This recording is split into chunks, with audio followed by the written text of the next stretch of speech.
Join us for a 3-part series where we discover the value of you. We're going to talk about how to identify your strengths, how to use them in the workplace, and then finally, how to build awareness about them so that you are maximizing your value. So stay tuned.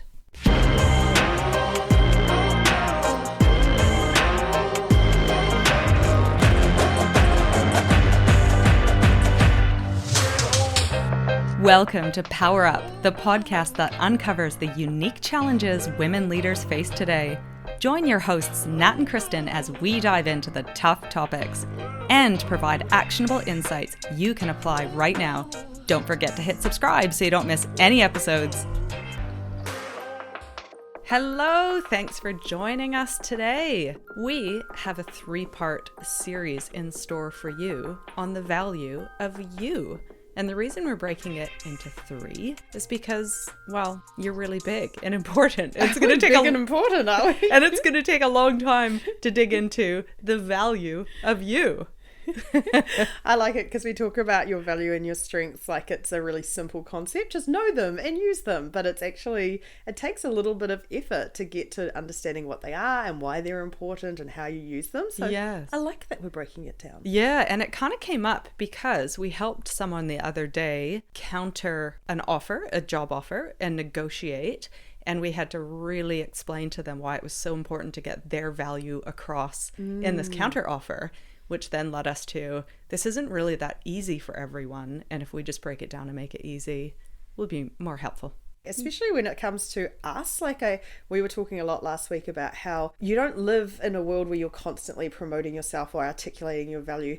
And for a lot of people, the first time they do it in years is when they're applying for a new job. So you've got the awkwardness of promoting yourself and then the newness of having to articulate your value. So we would like to normalize that and actually be thinking and talking about our value all the time. So it doesn't feel quite so shocking when you go for a job.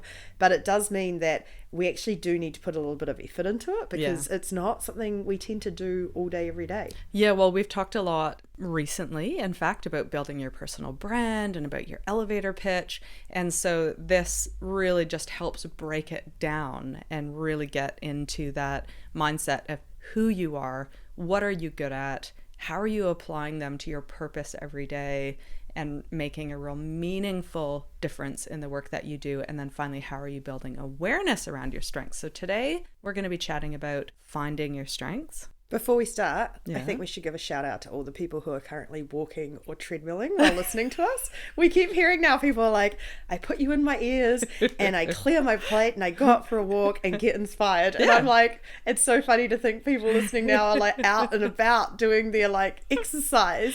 We're a moving podcast. And so go, go, go. I just feel like we're your coaches in your ear. You got this. Faster. No, walk at a pace that you're really happy. No, I love it. I love it. Fair. So shout out to you. So today is all about how to find your strengths and why it matters. And then we're going to share what ours are, because I don't think we've shared them with each other, but it will be useful for a number of reasons.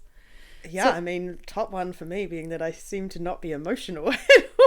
Ruthless. You're so cold. I know. Have you done a lot of these tests? You're a rule follower. You've done more. No. Am I a rule follower? You told me you were. That's why you do them. Am I a rule follower? I don't think you are. I think harmony. I like keeping the peace.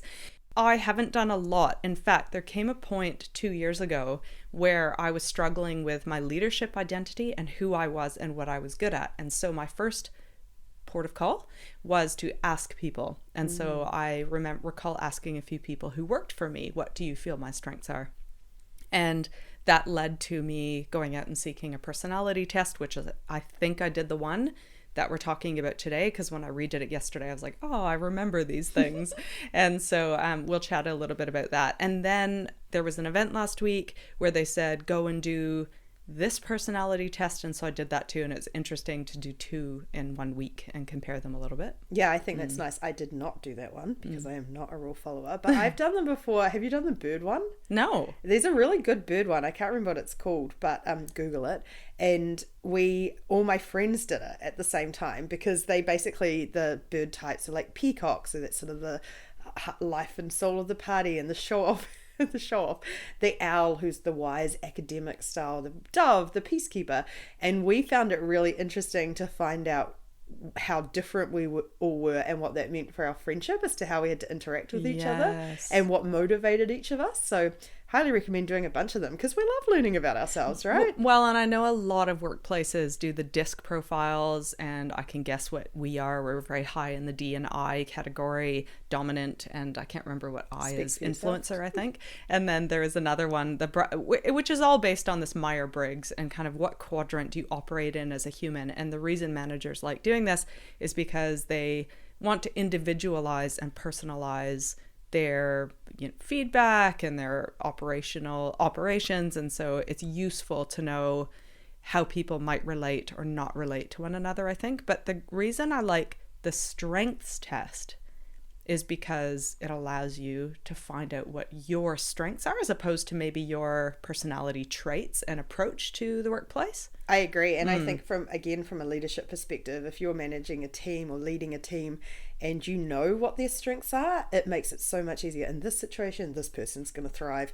They're not going to thrive in this situation, so don't put them in it. There's some really easy wins you can make just by understanding people's strengths. Yeah. We used a free website, and it's high5test.com, and that's the number 5, high5test.com, and that's free, and it's similar to Clifton Strengths, which equally looks great, and that was the one I did last week as well, and that was, I think it was $20, that one. Right, so there's the cost of that. Yeah. And for anyone who's out walking at the moment, I presume we'll link to these. Yes. Don't worry, don't stop, keep going. I'll link to both of them in the resources, and it probably took, I don't know, 10-15 minutes to complete. Do you think, Nat? Yeah, maximum. And they're always so interesting to do, aren't they? And because they do what we do when we're doing research, that they ask you the same question 5 different ways to catch you out. Yeah. Just to see how you identify with things. And some of the questions, and I did read the instructions, which is unusual for me, but that they say just go with your gut, because quite often these things are different in different times. And like there was one question saying, I think it was the first one that I got asked around, I ultimately believe whatever happens, I will be okay or something. And I was like, oh, that's such a hard one to answer, because you're like, that's a level of privilege in that. So I was like, maybe my strength is over-analyzing every question. But you just have to go with your gut, right? You definitely over-analyze. And then because they ask it so many times, they will get to a fairly clear understanding of who you are, even if you don't answer the perfect answer every time. So if you're an over-analyzer like me, just go with it. It's fine. Yeah, and both that $20 version of, I think it's Clifton Strengths or Gallup, and the free one, they give you 5 strengths, which I think is enough. I think there's enough mental load worrying about all the finer details of life that knowing your top 5 is probably good enough. So and if there's one that's really missing, I was trying to look at the homepage to figure out the full list of them to be like, am I missing one that I should have? Which I actually was quite happy that I wasn't. If you are missing one, or if there's one that you want to work on that's not in that top 5, it does not stop you working on it. You can identify a strength you want to work on and keep going with that. Yeah, and so, let's talk about why it matters. Like, why focus on strengths? Why? I mean, and it's a relatively new concept, actually. Actually, it's probably not new, but this concept of positive psychology is growing and increasingly being accepted as, I don't know, leadership development practice. Why does it matter, do you think, Nat? I was at this event last week that I was meant to do my strengths test for, and it was about, what did they call it? Mental hygiene, like looking after your mental health. And the conversation rolled around to schooling, and how schooling for a very long time, and still now, is pretty one size fits all. And so there are a lot of neurodiverse children, or children who have different learning needs, who are failing in that school because it does not adapt to what they need to learn at their best. Right. And I think that is a slightly more extreme example of this, or actually probably the same level of extreme, is that all of us are very different. We're all extremely different. We have different strengths. And if we can tailor the way we work and the way we lead and the way we manage to those strengths, we will get outsized results. Whereas if we don't, we let incredibly smart, incredibly capable people flounder. And that is a loss for those people, but it's actually a real loss for organizations, because we talk a lot in New Zealand these days about productivity, and we're moving into a world where innovation and curiosity and critical thinking are going to be what makes organizations thrive. So these are all the tools we can use to really maximize the value individuals can add when we know what it is. Yeah, and I love that idea of you are uniquely you. And by understanding, having an insight into your unique qualities and abilities, you can better understand how you're applying yourself to work, what you should be aligning yourself with, and that you indeed are unique and exceptional. Because if you think of all the different strengths and the permutations of strengths, and we'll chat about how different ours are, which I trust they are, I just think that's an incredible place to be, even for the smallest thing. If you're in a meeting, your perspective has come from your strengths and your lived experience and is unique to you, and the world needs to hear it. I don't know if I've said that properly, but I think that excuse of I don't have anything interesting to say, or everyone else has thought it, and I can put an actual number around this because they did mention it at this event. With Clifton Strengths, the odds that someone shares the same top 5 strengths as you are 1 in 33 million. Like, that is how unique we are. And I think most of us go through life thinking what feels natural to us is normal, but it's not. It's us, and everyone's normal is so different, and there's beauty in that, right? When you start to realize how diverse, and we talk a lot about the power of diversity. It's been proven over and over again to help organizations outperform on virtually every measure. And this is an example of why, because when you have those diverse perspectives and those diverse strengths, you're creating these really robust organizations. And I think when it comes to, we talk about self-awareness, but self-confidence, I think if you walk into a meeting and instead of thinking I have nothing unique to add, go, well, there's a 1 in 33 million chance that someone here thinks like me at all. And so whatever I have to say is going to be different and valuable to this meeting. And I think if you apply that across a lot of things we do at work, it really should give us all confidence that just that perspective being different is valuable. Love the idea of understanding yourself, and there's power in that, and you feeling confident that you uniquely are, built to have these strengths that no one else has. And so we often, these self-limiting beliefs of I can't, I won't, I'm not good enough, the focus on the weakness, I need to get better, I have to develop. In fact, you've got these innate strengths. Your energy, number one, is better spent on going, I'm unique and I'm really good at these things. And it's probably so much easier to hone those than your weaknesses. And I know that has been this idea of focus on the positive, and positive psychology is really about, you can spend all this time and energy on honing out weaknesses and becoming a generalist. And I think they're absolutely rounding out some edges, and communication and relational stuff is really important in the workplace, but doubling down on your strengths is actually really positive. I agree. And I'll use sports as an example here, because Kristen loves sports. I am terrible at surfing. If I was to try and focus all my effort on becoming good at surfing, the best I could hope for is I might be able to jump up and land on the board at some point. However, I'm naturally incredibly flexible. So last night I was with some friends, and one of them has been training for ages to do a bridge, like to have the strength to do a bridge. And I just lay down on the floor after a couple of ones and did one.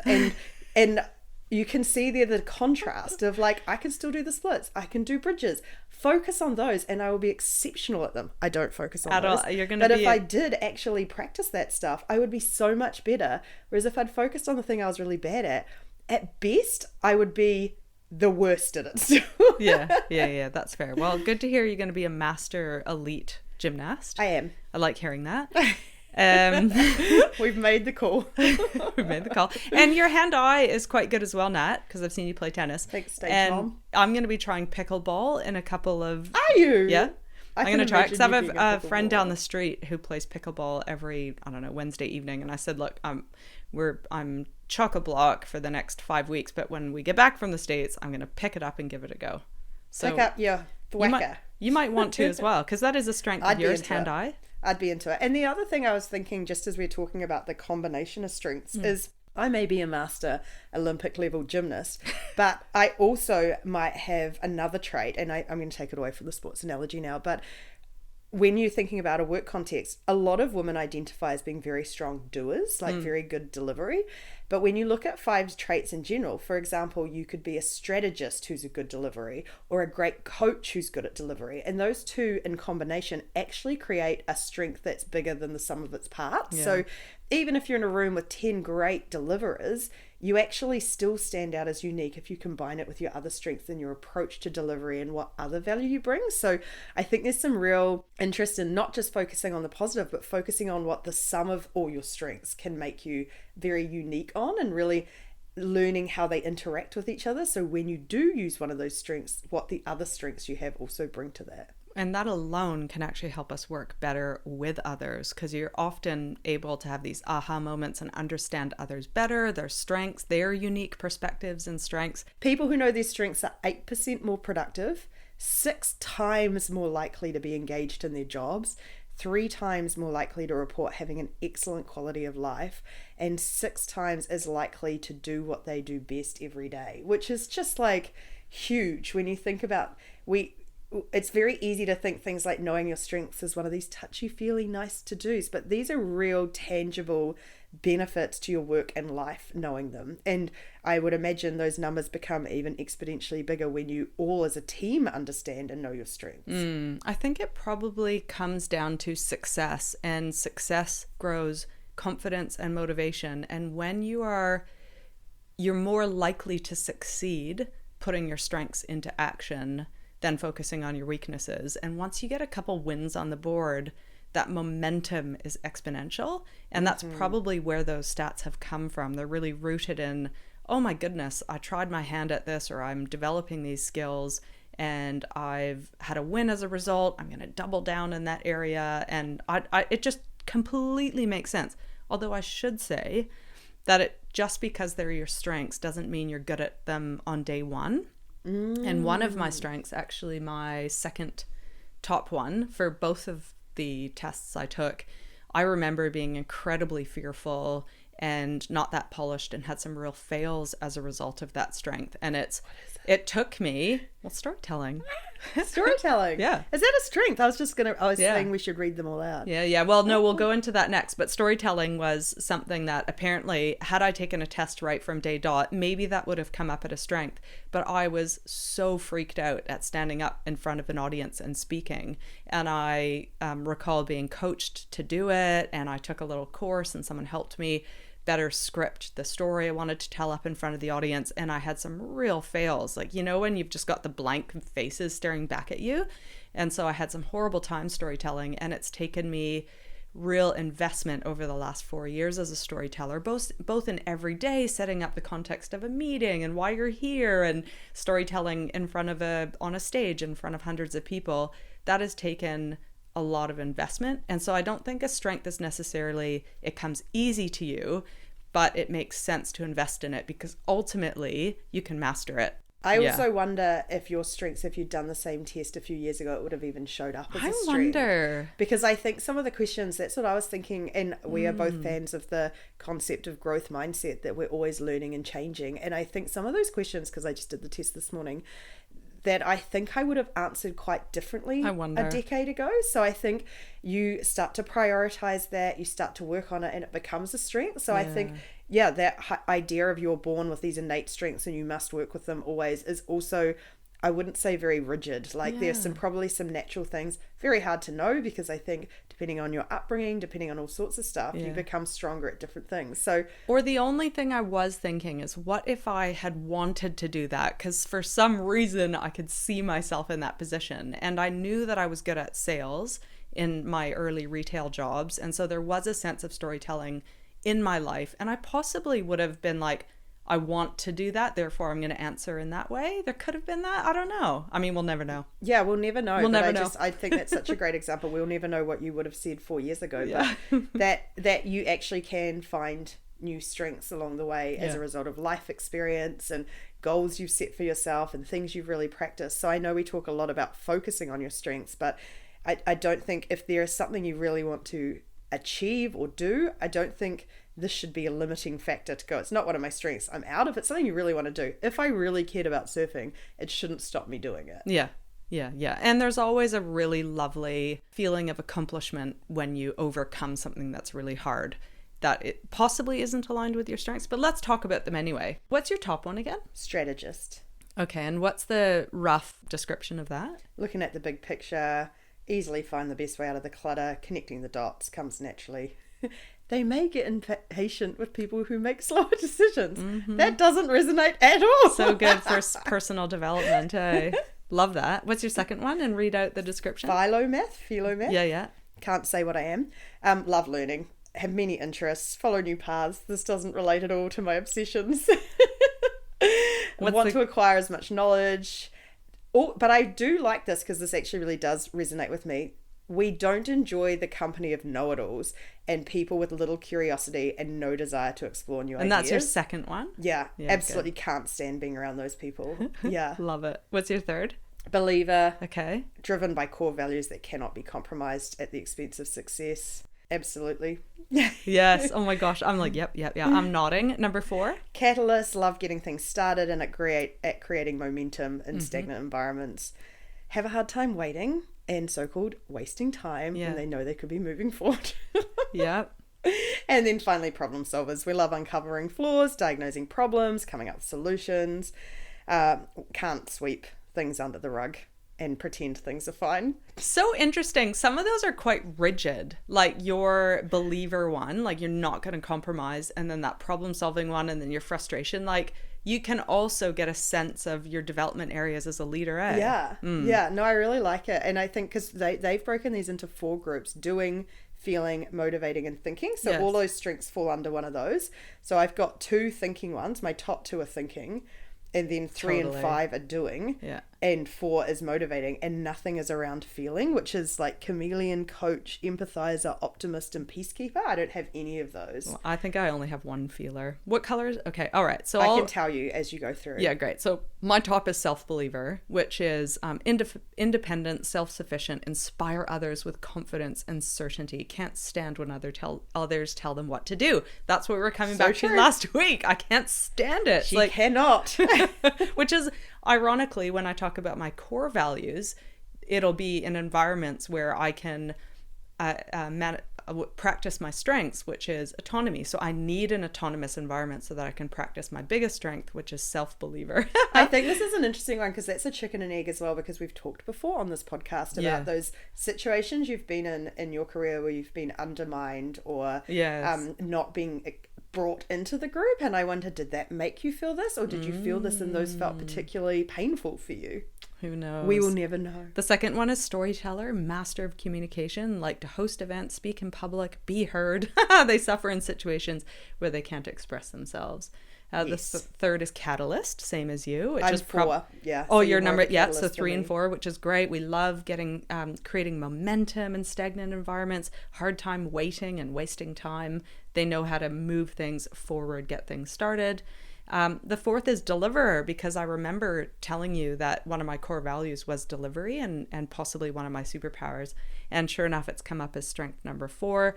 And this is where, when you said I'm a rule follower, this is it. This is, they follow through on their commitments. I 100% do. If there's a deadline, if there's an expectation for something, I've committed to something, follow through on my commitments, appreciate, because I recognize it says they appreciate that this builds trust and respect. And I feel terrible if promises are broken. And then the final one is the philomath, same as you. That's And I've said that before I gave a talk at some point about saying yes to the unknown, I think, and we've talked about strategic yeses, and it's really about being curious and being the most curious person in the room, which is probably where this has come from. There's so many really interesting interesting things in there. I know. Well, so the green ones are, what's the green? Green is motivating. Great. So we are high on that. Well, I'm slightly high. Number 4. Got it. I'm 1, 2, 3. Is that? It's motivating. Which makes total sense. And then what's red? That's doing. Yeah, so that's number 4. And then what's blue? Thinking. Yeah, got it. I only have one of those, my number 5. You're not a thinker. No, I'm probably more of a doer, clearly. and a motivator. Go! You got this! Which is actually, we talk a lot about being complimentary, and we definitely have some, I feel like, I wonder if there's something in that of like, we have so many things in common. We have a couple of things that really but then balance deeply each other's. we agree on, of like delivery and motivation, all that sort of stuff. But then, we got opposite ends a little bit. Even just the self-believer and the strategist, like if those don't go hand in hand, which you and I go hand in hand, then you're kind of screwed. So I quite like that. That makes sense to me. But then we have other complementary ones to getting shit done, which is very cool. Yeah, which Fun. actually does make sense for us. It does. Funnily enough. I felt like I had some other insight from watching these, but I've totally forgotten it from listening to yours. There's some, it's just so, it's funny how accurate it is. And I mean, you can look at all these other traits, because there's also winner in here, which I would have thought you were as well.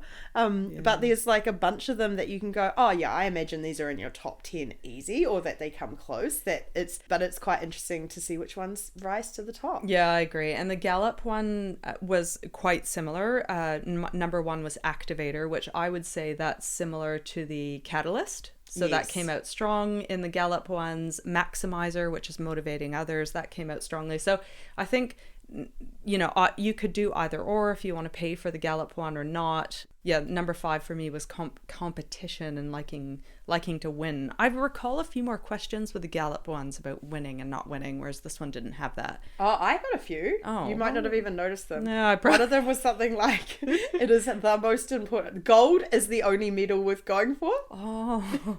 I was like, strongly disagree. Where I was like, probably strongly agree. You win. I'm a participation medal kind of gal.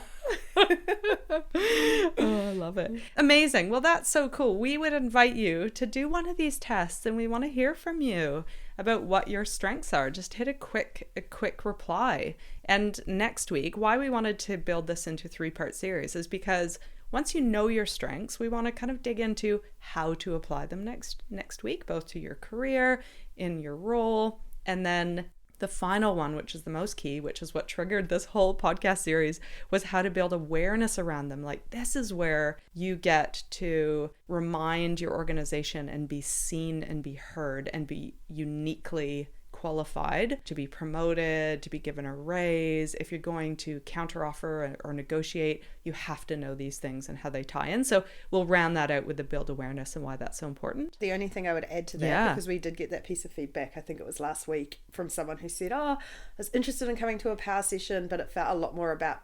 self-promotion and like learning how to showcase your value, whereas I actually need the tangible skills to be able to lead.